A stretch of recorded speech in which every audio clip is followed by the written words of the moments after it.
Sannunku 'yan Arewa, sannunku masu kishin Arewa. Yau an waye gari mutanen da wasu suke ganin su ne matsalar Najeriya, ko kuma in ce su ne matsalar Arewa, ba sa son 'yan Arewa, ba sa kishin Arewa, su ne matsalar Najeriya.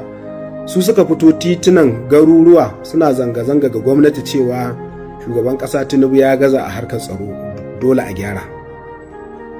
Yayin da ku kuma wanda ake kashe ku, ko in ce ake kashe mu, ake koran mu, aka hana mu noma, ake farautar mazaje ba sa kwana a gida. Akwai mutumin da ya ce min yayi wata 6 baya kwana a gida, mutumin Katsina ne.